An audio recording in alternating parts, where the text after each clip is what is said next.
देखते देखते कुल मिलाकर 1 साल बीत जाते हैं। श्योर अपने बिस्तर पर पड़ा हुआ था और उसे अपने बॉडी में हल्की फुल्की हलचल भी महसूस हो रही थी, मतलब कि वो ठीक होने वाला था। लेकिन ऑफकोर्स जहाँ तक है वो औरत उसे ठीक नहीं होने देगी अपने सेफ्टी के लिए। मुझे इससे तो कुछ समझाना पड़ेगा ताकि उसकी मॉम वो दवाई मुझे दोबारा ना दे, ताकि ये सील एक्टिव रहे। इस सील के ख़त्म हो जाने के बाद मैं ठीक हो जाऊंगा और मैं यहाँ से चुपचाप निकल जाऊंगा। श्योर मन ही मन सोचता 1 साल हो चुका था और उसे अपनी बॉडी के अंदर थोड़ी सी हलचल महसूस हो रही थी। वो काफ़ी सारी चीज़ें, अपनी उंगलियां हिलाना, ये सब कुछ कर पा रहा था, लेकिन अब भी वो अपने स्किल्स को इस्तेमाल नहीं कर पा रहा था। और अगर श्योर अपने स्किल का इस्तेमाल करके, मतलब दिव्य कला का इस्तेमाल करके अपने समय में जाता भी है, तो समय में वापस यहाँ आने के बाद श्योर यहीं टेलीपोर्ट होगा और यहाँ पे उसकी मॉम इतनी ताकतवर है कि वो उसे एक झटके में ही दोबारा से बिस्तर पर सुला सकती है। श्योर अच्छे से जानता था, इसलिए श्योर को अच्छे से यहाँ से निकलना होगा। श्योर यही प्लान बना रहा था। दूसरी तरफ इसी था, उसी बॉल से खेल रही थी, उससे बार बार किक मार के। बस अजीब बात है, वो औरत अभी तक आई नहीं है, मतलब वो महारानी अभी तक आई नहीं है। वो बाहर गई थी और ये समय तो उस डीमन के यहाँ आने का। श्योर हैरानी से कहता। अचानक से बाहर से एक आवाज़ आती है, बेटा मुझे बचाओ, इस डीमन ने मुझे पकड़ लिया है। बाहर से एक अजीब सी आवाज़ आती है। श्योर भी इस आवाज़ को सुनता है। ये आवाज़ तो उसी औरत की है, क्या उस औरत को उस डीमन ने पकड़ लिया है? श्योर हैरानी से कहता है। लेकिन श्योर को थोड़ा अजीब भी लग रहा था, क्योंकि ऑफकोर्स इतने समय में एक बार भी उस डीमन ने उसकी मॉम को पकड़ने की हिम्मत या फिर पकड़ नहीं पाया था। और वो महारानी भी इतनी बेवकूफ़ नहीं थी कि वो उस डीमन के हाथ लग जाए। कुछ तो गलत है। दूसरी तरफ सीता वो टेंशन में आ गई थी और डरी हुई लग रही थी और वो धीरे धीरे दरवाज़ा भी खोल रही थी। अरे कोई तो रुको जल्दी, श्योर अपने बीस्तों को कहता है। और देखते देखते रेड मंकी तुरंत ही बाहर आता है और उस लड़की के हाथ को पकड़ लेता है। लेकिन उस लड़की ने अब तक दरवाज़ा खोल दिया था, जहाँ पर उस डीमन ने उसकी मॉम को पकड़ के रखा हुआ था और उस औरत के पूरे मुंह से खून निकल रहा था। माँ नहीं नहीं, छोड़ो मुझे, इसी तरह वो रेड मंकी से कहती है। लेकिन रेड मंकी उसके हाथों को नहीं छोड़ता। ओह, तो यहाँ और भी मेहमान हैं, वो डीमन इतना कहता है। और उसकी उंगलियों में जो एक नाखून था जो कि बड़ा था, वो उसे सीधे उस महारानी के पेट के आर पार कर देता है। जिसकी वजह से उसके पेट से बहुत ज़्यादा खून निकलता है और उसके मुंह से काफ़ी ज़्यादा तेज़ तादाद में खून निकलने लगता है। देखो बच्चे, अगर अपनी माँ को बचाना चाहती हो तो इस तरह आके अभी बचा सकती हो, मैं तुम्हें कुछ नहीं करूँगा, वो डीमन स्माइल के साथ इशिता को देखते हुए कहता। दूसरी तरफ श्योर के सारे बीस्ट बाहर आ चुके थे, लेकिन वो भी सारे बीस्ट भी उस डीमन का सामना नहीं कर सकते थे। और जहाँ तक है, शायद वो मॉम उसकी असली लग रही थी, नकली नहीं। दूसरी तरफ इशिता पूरी कोशिश कर रही थी ताकि वो रेड मंकी के उस जंगल से निकल पाए। इशिता के हाथों में एक अजीब सा लिक्विड था जो कि एक छोटे से ग्लास के अंदर था। वो उसे तुरंत ही रेड मंकी के हाथों पर मार देती, जिसके कारण रेड मंकी के हाथ वो जलना शुरू हो जाते हैं। रेड मंकी तुरंत ही अपने हाथों को बुझाना शुरू कर देता है जिसमें आग लगी हुई थी। दूसरी तरफ इशिता दौड़ते हुए सीधे उस दरवाजे के बाहर उस तरफ चली जाती है। नहीं, श्योर हैरानी सर गुस्से में कहता है। वो अब भी कुछ नहीं कर पा रहा था। दूसरी तरफ इशिता जैसे ही उस सील से बाहर आती है, उस बड़े से घर के सील से बाहर आती है, वैसे ही वो डीमन तुरंत ही इशिता के गले को पकड़ लेता है और अपने साथ घसीट कर पीछे ले आता है ताकि वो दोबारा उस सील के अंदर ना जा पाए। इतने सारे बात तो मेरे हाथ में आई है। और अब इतना कहने के बाद वो डीमन पीछे देखता है जहाँ पर इशिता की मॉम खड़ी थी और वो गुस्से से उस डीमन को देख रही थी। तुम्हारा ही इंतजार था। इतना कहने के बाद वो डीमन उस लाश की तरफ देखता है जो किसी की मॉम की थी, लेकिन वो लाश वो मिट्टी में बदल गई थी और वहीं गायब हो गई थी। इशिता भी ये सब देख के समझ गई थी कि ये सब इस डीमन की चाल है, लेकिन इशिता सच में उसे कुछ समझ नहीं आता था। क्या चाल है, क्या धोखेबाजी, ये सब कुछ उसने कभी देखा और सुना नहीं था। मेरी बेटी को अभी के अभी छोड़ो वरना, वो महारानी उस डीमन से कहती है। हाँ, वरना क्या, अपने पति को बुलाओगी? लेकिन वो तो है ही नहीं।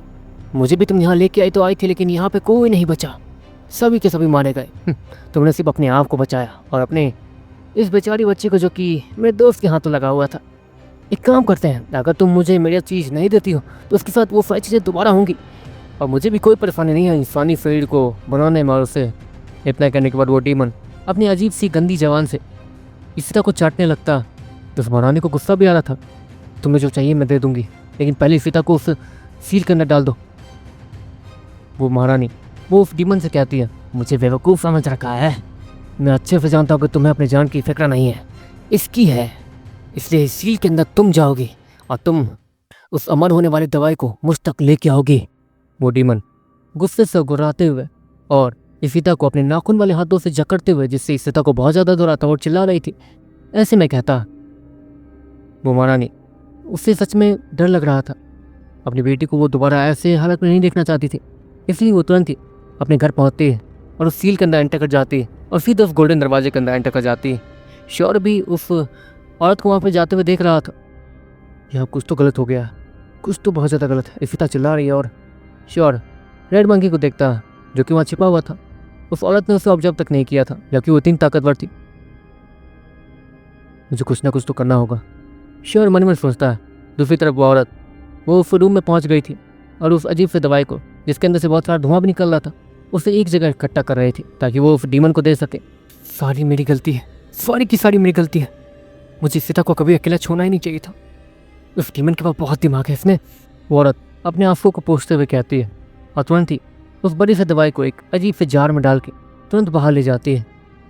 वो जैसे बाहर निकलती है वो ये देखती है कि श्योर वो अपने टांगों पे खड़ा हो गया और वहीं बिस्तर पे बैठकर उस औरत को घूर रहा था। देखो लड़के, अगर कुछ भी हो जाए, अगर हम दोनों वापस ना आए तो यहीं रहना, यहाँ से निकलना मत। वो औरत उस श्योर को देखते हुए कहती है। श्योर वो भी उस औरत के चिंते को देख सकता था और बाहर से आ रही आवाज़ ये कोई अच्छा साइन तो बिल्कुल नहीं था। इस औरत ने श्योर को अपने बच्चे की तरह रखा था और श्योर को भी इस औरत के साथ रह रहकर अपनी माँ जैसी फीलिंग आ रही थी, जैसे कि उसकी माँ ही हो जो कि उसका ख्याल रख रही थी इतना समय से। श्योर अपने पाँव पे खड़ा होता है और उस औरत को वहाँ से जाते हुए देखता है। रुकिए, श्योर उस औरत से कहता है, लेकिन वो औरत नहीं रुकती है। आपको श्योर बहुत ज़्यादा कमज़ोर था तो श्योर के बात को सुनना और उसको रिस्पॉन्ड करना वो उस औरत की नज़र में ज़्यादा कुछ था नहीं। वो औरत उस बड़े से सील के सामने जाकर रुक जाती है और एक तरीके से अगर वो सील को क्रॉस कर लेगी तो वो डीमन शायद अपना असली रूप दिखा सकता है। इसलिए वो औरत वो महारानी वहीं रुक जाती है। जल्दी आओ वरना तुम्हारी बेटी के साथ। वो डीमन इफिता के कपड़े को थोड़ा सा फाड़ते हुए कहता है जैसे कि वो उसे धमका रहा हो। नहीं नहीं रुको। वो महारानी इतना कहने के बाद उस सील को क्रॉस करने लगती है। अगर अगले ही पर उस महारानी को पीछे से कोई पकड़ लेता है। वो महारानी जैसे ही पीछे मुड़ती है उसे श्योर दिखता है। लड़के प्लीज़ रूम में जाओ। वो औरत वो महारानी श्योर से कहती है, ओह तो ये लड़का जो कि मेरी नज़र से इतने समय से बचा हुआ था। मानना पड़ेगा लड़के, तुम्हारी किस्मत सच में भगवान ने नहीं लिखी है तो तुम मुझसे बच रहे इतने देर तक यहाँ पर घूमते रहे। वो डीमन श्योर से कहता है, भैया प्लीज़ बचाइए। इशिता रोते हुए कहती है। श्योर उस महारानी को पीछे जाने का इशारा करता लेकिन वो महारानी फिर भी रुक नहीं रही थी। इसकी क्या गारंटी है कि अगर आप उस तरफ गई तो इशिता और आप दोनों ही वापस आएंगी। श्योर उस महारानी से कहता, बात समझिए, जब तक कि आपके पास है तब तक वो इशिता का कुछ नहीं करेगा और रही बात इशिता को यहाँ लाने की तो वो मैं ले आऊँगा। श्योर उस महारानी से कहता, अच्छा ऐसी बात है तो तुम मेरे सामने ही ये कह रहे हो कि तुम इस लड़की को मुझसे छीन के ले जाओगे। वो डीमन श्योर को देखते हुए कहता और श्योर बिना डरे उस सील को क्रॉस करके दूसरी तरफ आ जाता है। हिम्मत तो है लड़के तुझ में, लेकिन तुझे पता नहीं है तो किससे पंगा ले रहा है, कमज़ोर इंसान। वो डीमन श्योर से कहता, लेकिन क्या तुम्हें पता है कि तुम किससे पंगा ले रहे हो। श्योर स्माइल के साथ कहता और देखते देखते नीचे की ज़मीन वो पूरी तरीके से काली हो जाती है। नीचे की ज़मीन देखने में ऐसी लग रही थी जैसे कि वो लोग किसी खाली स्पेस में खड़े हो। नीचे की ज़मीन ऐसी दिख रही थी पूरी काली की काली। ये क्या है, एक सील। वो डीमन श्योर से कहता, ऑफ कोर्स ये कमज़ोर डीमंस हैं जिन्हें जनरल डार्क के सारे स्किल्स के बारे में नहीं पता है। कुछ ही डीमंस ऐसे हैं जो कि इस स्किल को पहचान सकते हैं जो कि जनरल डार्क की है। चलो इसे नहीं पहचाना तो वैसे क्या तुम जनरल डार्क को जानते हो। श्योर इस्माइल के साथ उस डीमन से कहता है, जनरल डार्क तुम्हें उनका नाम कैसे पता चला। वो डीमन गुस्से से कहता है, ऑफ कोर्स जनरल डार्क का नाम यहाँ इंसानों में ज़्यादा पॉपुलर था नहीं, इसलिए ये नाम यहाँ पर फेमस होना और इस लड़की के मुँह से सुनना थोड़ा अजीब लग रहा था। वैसे मैं जनरल डार्क के लिए कुछ समय से काम कर रहा हूँ। एक तरीके से उन्होंने मुझ पर भरोसा करके मुझे एक काम सौंपा है जिसे मैं पूरा करने में लगा हुआ। और क्योंकि जनरल डार्क मुझे भरोसा कर सकता है तो तुम्हें मेरी बात माननी चाहिए, क्योंकि जनरल डार्क ऐसे किसी भरोसा नहीं करते हैं, तुम्हें अच्छे से पता होगा है ना। श्योर इस्माइल के साथ उस डीमन से कहता, बकवास मत कर लड़के, जनरल डार्क अब नहीं रहे और तुम्हें पता भी है जनरल डार्क कौन है। वो तुझसे मिलेंगे भी पहले, तुझे तो फूंक के जान से मार दे वो डीमन इस्माइल के साथ और श्योर को देखते हुए कहता, ठीक है तो तुम्हें प्रूफ चाहिए। श्योर इस्माइल के साथ डीमन से कहता, लेकिन वो डीमन श्योर की बात सुन ही नहीं रहा था और वो उल्टा श्योर की तरफ बढ़ रहा था ताकि वो उसे भी पकड़ सके। श्योर अपने हाथों को आया करता जहाँ पर एक काले रंग का अंडा पेयर होता है जिसमें से ब्लैक स्मोक तेजी से बाहर आ रही थी और वो डीमन जैसे ही इस अंडे से निकल रही उस प्रेजेंस को सेंस करता, उसके रोंगटे खड़े होने शुरू हो जाते हैं और वो पीछे हो जाता। जनरल डार्क का वो अंडा जिस पे वो काम कर रहे थे, लेकिन कैसे इस अंडे के अंदर जो भी डीमन है वो हमें वापस पहुंचा सकता है। वो डीमन हल्का सा फुसफुसाते हुए कहता, क्या हुआ, अभी भरोसा नहीं हो रहा, क्या और भी कुछ दिखाऊं? श्योर स्माइल के साथ कहता, नहीं नहीं, भरोसा हो गया मुझे, लेकिन इससे तुम मेरे रास्ते में नहीं आ सकते हो। मैं तुम्हें कुछ नहीं करूँगा, मुझे तुमसे कोई मतलब नहीं होगा, लेकिन ये लोग मेरे हैं।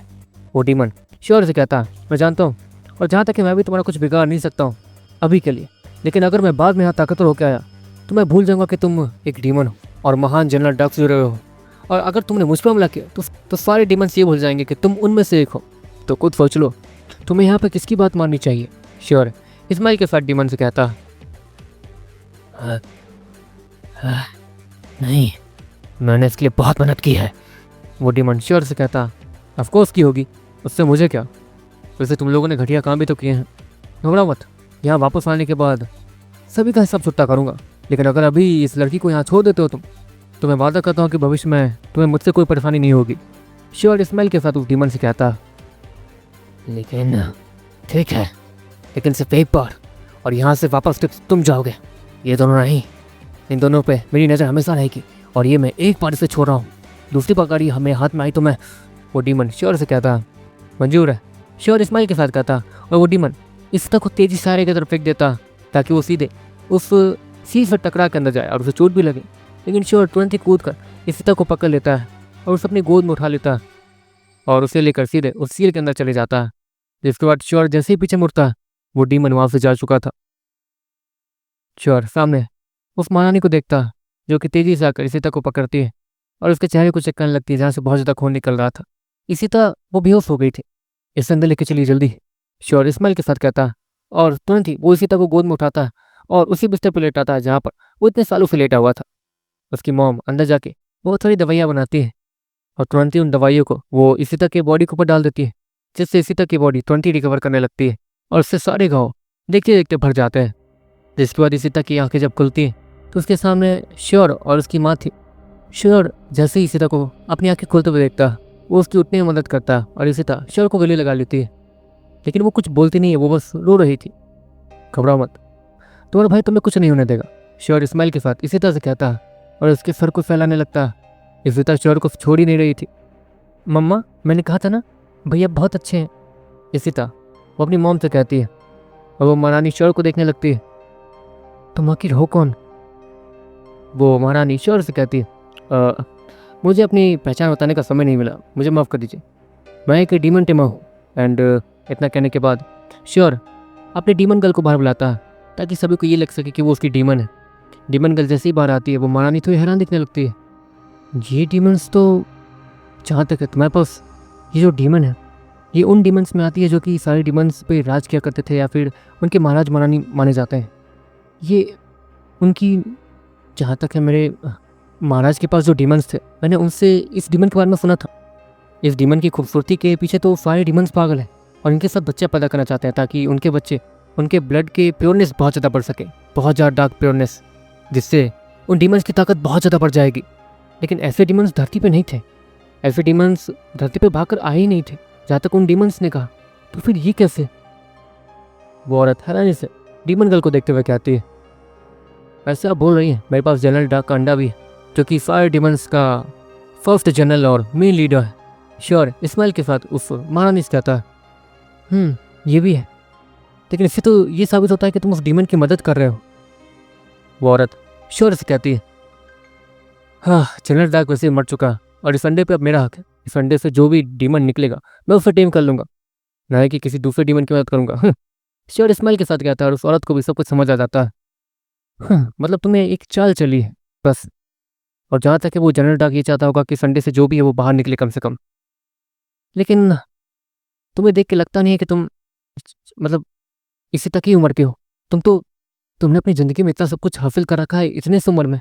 वो महारानी श्योर से कहती है, क्या कर सकते हैं, कमज़ोर को जब तक ये एहसास ना हो कि वो कमज़ोर है तब तक वो ताकतवर बनने की कोशिश नहीं करता। ये बात मुझे मेरे डैड ने सिखाई थी और मैं उसी रास्ते पर चल रहा हूँ और इसलिए आज मैं इतना ताकतवर हूँ। इसी तरह सच्ची में तुम भी एक दिन बहुत ज़्यादा ताकतवर बनोगी, लेकिन उसके लिए तुम्हारा और तुम्हारी मॉम को यहाँ से बाहर निकलना ज़रूरी है। और जहाँ तक है वो डीमन, वो काफ़ी समय से तुम्हारा यहाँ इंतजार कर रहा है, इसलिए वो तुम्हारे तुम अगर मेरे साथ चलोगी भी तो वो तुम्हें जाने नहीं देगा। वैसे एक रास्ता है जिससे मैं आप दोनों को यहाँ से ले जा सकता हूँ, लेकिन एक परेशानी होगी, आप लोग बहुत ज़्यादा ताकतवर हैं और आप कमज़ोरों के बीच नहीं रह पाएंगे। जिसके कारण कमज़ोरों को आपको ऐसे परेशानी होगी, क्योंकि आप हर समय अपनी ताकत को कम नहीं रख सकते। आपको अपनी ताकत को अनलीश करना ही होगा। और और मैं क्या कहूँ, वैसे मेरे जाने का समय आ गया। 1 साल बीत चुके हैं। मेरे अपने लोग मुझे याद कर रहे होंगे। और श्योर इस्माइल के साथ इतना कहता और खड़े होने लगता है। भैया, कुछ दिन के लिए तो रुक जाइए। हाँ, आप अभी भी ठीक हुए हैं? इसी तरह वो श्योर से कहती है। तुम कहती हो तो रुक जाता हूँ, लेकिन सिर्फ 2 दिन। श्योर इतना कहता और अपने सारे बिस्तों को बाहर बुला लेता। जहाँ पर सारे बिस्त बाहर आते, वो इधर उधर घूमने लगते हैं, इस्ता के साथ खेलते हैं। लेकिन उस मोनानी को समझ नहीं आ रहा था कि श्योर अपने डीमन के साथ साथ अपने बिस्तों को कैसे बाहर निकाल पा रहा, क्योंकि इम्पॉसिबल है। लेकिन ये लड़का सच में स्पेशल था, इसलिए वो इससे कुछ पूछती नहीं है। यकीन नहीं होता ऐसे लड़के को मैंने इतने समय तक। हाँ, वो महारानी श्योर से कहती है। वैसे सच में उसने श्योर की जो देखभाल की थी वो अपने बच्चे की तरह ही की थी, और यही रीजन था कि श्योर उस पर गुस्सा नहीं था। देखते देखते 2 दिन बीत जाते हैं। इस तरह भी बहुत ज़्यादा खुश लग रही थी और वो महारानी भी। श्योर अब अपने घर जा रहा था। इसी तरह वो श्योर को छोड़ ही नहीं रही थी, उससे पकड़ के रखी हुई थी और उसे गले लगा के रखती है। देखो, अगर तुम छोड़ोगे नहीं तो मैं जाऊँगा नहीं। छोड़ो तो, श्योर इस्माइल के साथ कहता है और इसी तक को थोड़ा सा दूर ढकेलता है। लेकिन इसी तरह वो फिर से अपना मुंह बना लेती है। अब अगर मैं जाऊँगा नहीं तो मैं अपने लोगों से कैसे मिलूंगा? अपने लोगों से मिलने के बाद मैं धीरे धीरे आगे बढ़ के ताकतवर कैसे होऊंगा? ताकतवर नहीं होऊंगा तो मैं यहाँ आके तुम दोनों को, मतलब आप दोनों को बचाऊंगा कैसे? सोचो। श्योर इसी तरह से कहता। ठीक है, तो जाओ, जल्दी जाओ। इसी तरह इस्माइल के साथ श्योर को कहती है। इसके बदले में श्योर अब उस महारानी की तरफ देख रहा था। जाने से पहले श्योर उस महारानी के पास जाकर उससे अचानक से गले लगा लेता। हाँ, मैंने अपनी लाइफ में अपनी मॉम को मिस किया था, और सच में आपके साथ मुझे ऐसा लगा जैसे कि मेरी मम्मी मेरे साथ है। और अपने जिस तरीके से, शुक्रिया, और ये मैं आपके लिए छोड़ के जा रहा हूँ। श्योर इतना कहने के बाद उस औरत के हाथों में नीरू को डिवाइस थमा देता है। मुझे पता तो नहीं कि तुम मुझे क्या दे रहे हो, लेकिन मैं भी तुम्हें कुछ देना चाहती हूँ, वो महारानी इतना कहती है और श्योर को एक छोटे से ग्लास जैसी चीज़ में एक बूंद देती है। वो अजीब सी बूंद थी जो कि नीले रंग की थी, और श्योर उस अजीब से पानी की नीली बूंद को पहचानता था। ये तो वही है ना जिससे हम लोग अमर हो सकते हैं। लेकिन अगर मैं इसे पी लूँगा तो क्या मैं अमर हो जाऊँगा? श्योर इस्माइल के साथ उस महारानी से कहता, नहीं, हाँ, अमर होने के बहुत सारे साइड इफ़ेक्ट्स भी हैं। अभी अमर होगे तो परेशानी होगी, तुम्हारी उम्र यहीं रुक जाएगी, इस बच्चे वाली उम्र में। और जहाँ तक कि ये दवाई अभी तक पूरी तरीके से बनी नहीं है, लेकिन इस दवाई के अंदर से जो स्मोक निकलती है उसमें अगर कोई सोए तो उसकी उम्र कम हो जाती है, जिससे हम लोग अपने कुछ समय तक और जी सकते हैं। लेकिन मैं जितना तुम्हें दे रही हूँ उतने में तो कुछ होगा नहीं, ना ही तुम्हारी लाइफ कम होगी। लेकिन हाँ, अगर तुम बहुत ज़्यादा मुसीबत में पड़ जाओ तो ये तुम्हारी जान बचा सकती है। लेकिन हाँ, एक बात ध्यान रखना, अगर तुम्हें अमर होना है तो वो ये नहीं कर सकता है, क्योंकि ये अभी तक अधूरा है, ये पूरी तरीके से ये दवाई बनी नहीं है, वो औरत श्योर से कहती है।